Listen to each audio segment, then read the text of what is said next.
Hi friends, నేను ఇవాళ ఈ బాటిల్లో కిచెన్ వేస్ట్ ఎలా నిల్వ చేయాలనేది చూపిస్తున్నాను. ఇప్పుడు దీనికి ఇట్లా ఘాటు కొట్టాలండి. ఈ బ్లేడ్ తీసుకొని సన్నగా ఏడ దించినాం అనుకోండి, తర్వాత కత్తెరతో కట్ చేయొచ్చు. ఇది కొంచెం ఘాటు ఏర్పడ్డదాకా ఇట్లా చేయాలి.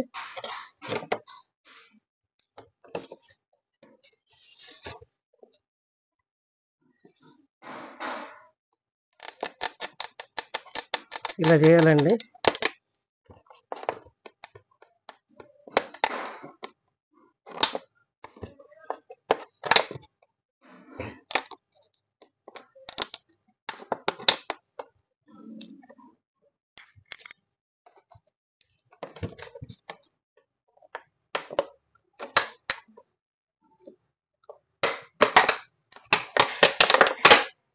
ఇలా చేసండి.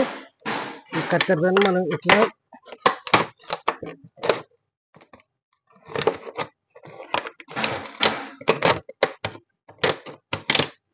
ఈ చివరి పాయింట్ దగ్గర తీసుకురావాలండి. చూసారా, ఇక్కడికి వచ్చింది. అట్లనే ఇటు సైడ్ కూడా అట్లనే తీసుకోవాలండి.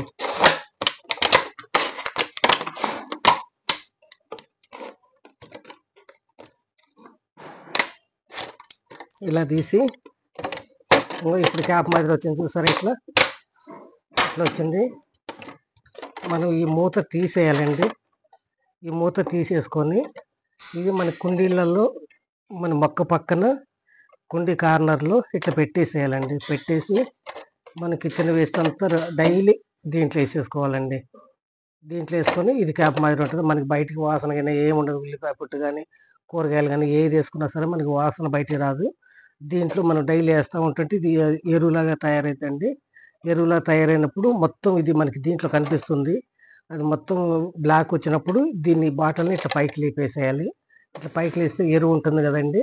కింద ఎరువు ఉన్నప్పుడు ఏమవుతుందంటే దాని మీద మట్టి కొంచెం కప్పాలండి. మట్టి కప్పేసి మళ్ళీ ఇది ఇంకో సైడ్లో ఇట్లనే పెట్టాలండి. దాంట్లో పెట్టి మనం డైలీ అన్ని మొక్కలకి వేసినాం అనుకోండి, మనకి చెత్త కనిపించదు. ఆ మొక్కలు మంచిగా ఉంటే మనం వేసిన మట్టిలాగానే ఉంటుందండి. మనకి వేస్ట్ చెత్త అనేది ఏం కనిపించదు కుండీలలో. అట్లనే నేను అన్ని బాటిల్ అట్లే చేసుకుంటానండి. ఇది అట్లనే చేశాను. ఇది ఒక్కొక్క కుండీలో ఒక్కో డబ్బా పెడతానండి. ఇట్లా పెట్టేసి ఇట్లా చేస్తాను. మీరు కూడా ఇట్లా ట్రై చేయండి మరి.